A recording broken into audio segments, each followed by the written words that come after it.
How's it going, guys? Hope you guys are doing well.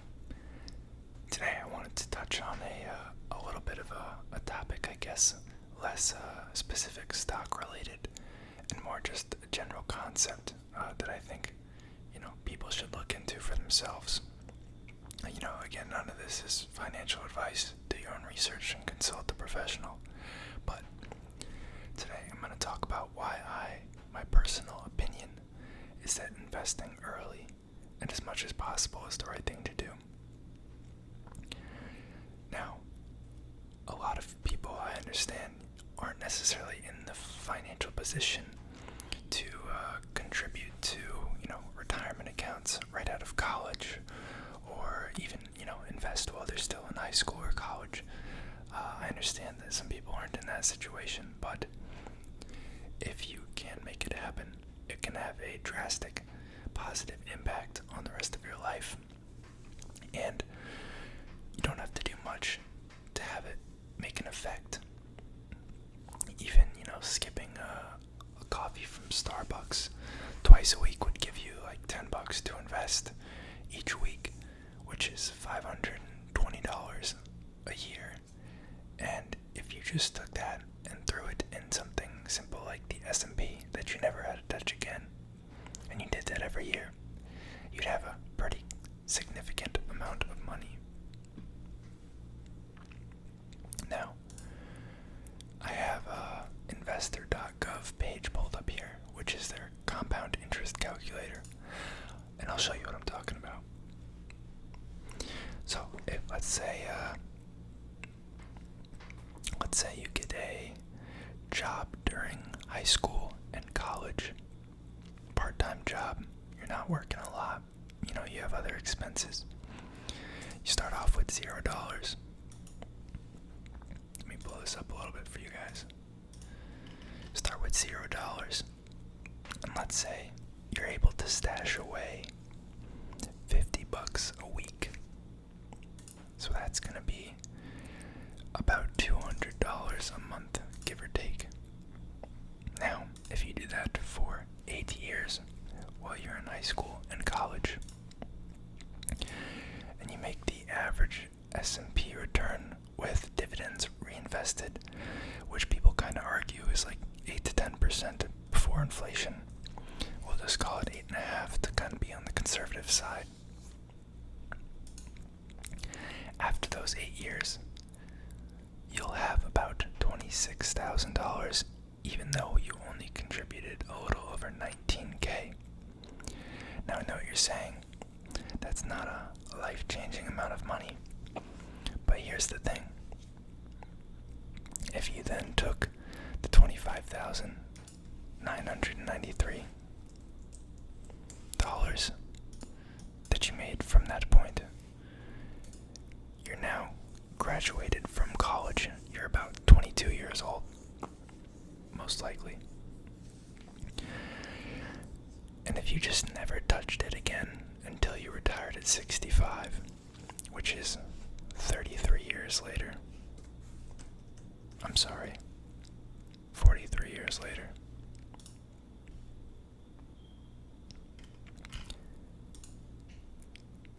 you would retire with $867,000,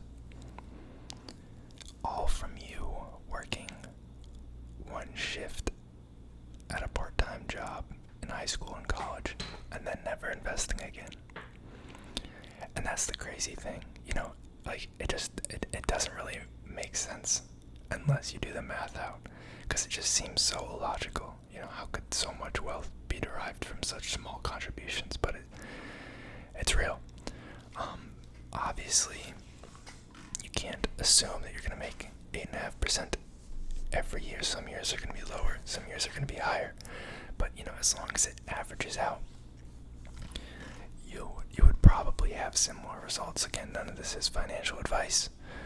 Do your own research, but just doing some math here to show you the power of compound interest.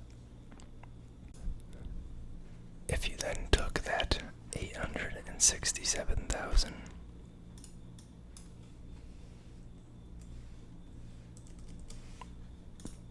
at retirement could then withdraw.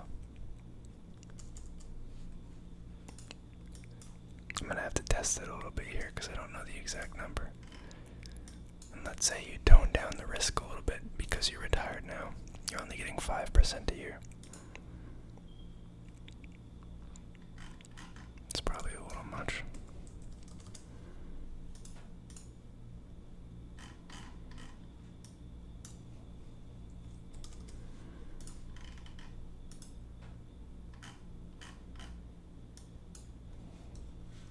Whoops. I forgot the negative sign, I think. Yeah. So then you can withdraw about $3,500 a month without really losing any value in your little nest egg. And this is without ever contributing after college graduation, and you've only contributed $50 a week during that 8-year period of high school and college. That's just nuts to me, and that really motivates me to start investing early. That's why I'm passionate about this stuff.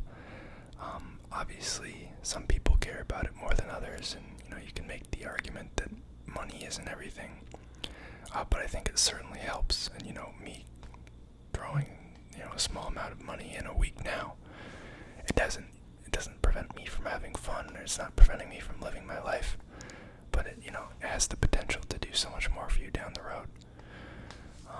And I have a couple articles here pulled up, kind of stressing the same points, and they have some other perspectives as well.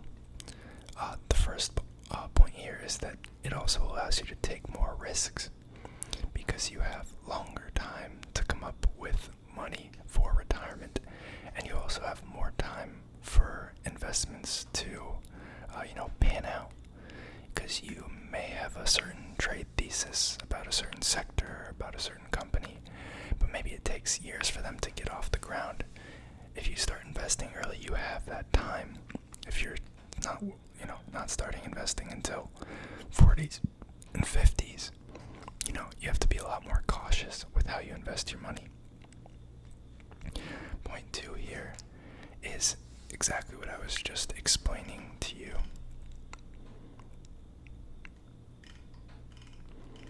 So we're going to skip that. Investing early allows you to develop disciplined financial budgeting. I get you kind of have to go out of your way to learn that. Like, investing on its own isn't going to necessarily teach you how to manage your spending. But I get what they're trying to say. If you get if you get interested in investing and you understand the results that you could expect at the end, it makes it a lot easier to kind of keep yourself contained and keep your spending low. And it allows you to be ahead of everyone else. So, like I said, if people are waiting until their 30s and 40s and 50s to invest, you could have already set yourself up by the time you turn 30, depending on how much you're contributing and if you're living a little bit below your means. And that will allow you to live a higher quality of life later on down the road, because you don't have to take risks. You'll be able to live more comfortably. You'll have a little extra money, a little disposable income to spend. So, there's a lot of benefits that come along with this stuff. We'll see if there's anything different in this article, if it's more of the same. Compound interest, as I said, gives you control of your future. That's another thing. Even if you aren't close to retirement yet, if you have a little bit of a nest egg built up, that gives you kind of like a safety cushion to fall back on. Let's say you lose your job, or you have some unexpected medical bills. If you have something you can pull on, it takes a lot of the stress off your back. A lot of people don't think about that either. You'll regret it if you don't. I could totally see this one. Some people don't learn about the compound interest effect in the thing I just showed you until much later in life, and they kick themselves because maybe they had $50 a week that they could have thrown in, and they could have been a lot better off.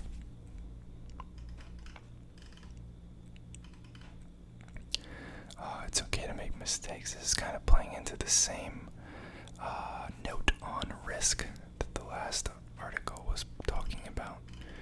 You can be a little riskier because you have longer to collect money for retirement. You also have longer for trades to pan out. This is a good one here. It's never been easier to invest.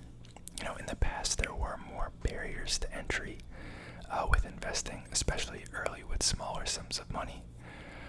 The biggest probably being the commission costs that were required with a lot of brokers. Those are now gone and practically non-existent. So that kind of removes that as an excuse and makes the barrier to entry basically nil. But yeah, you guys should look into it. Do your own research. Let me know what you think. Have you started investing yet? And how are you setting yourself up for your future? Have a good night.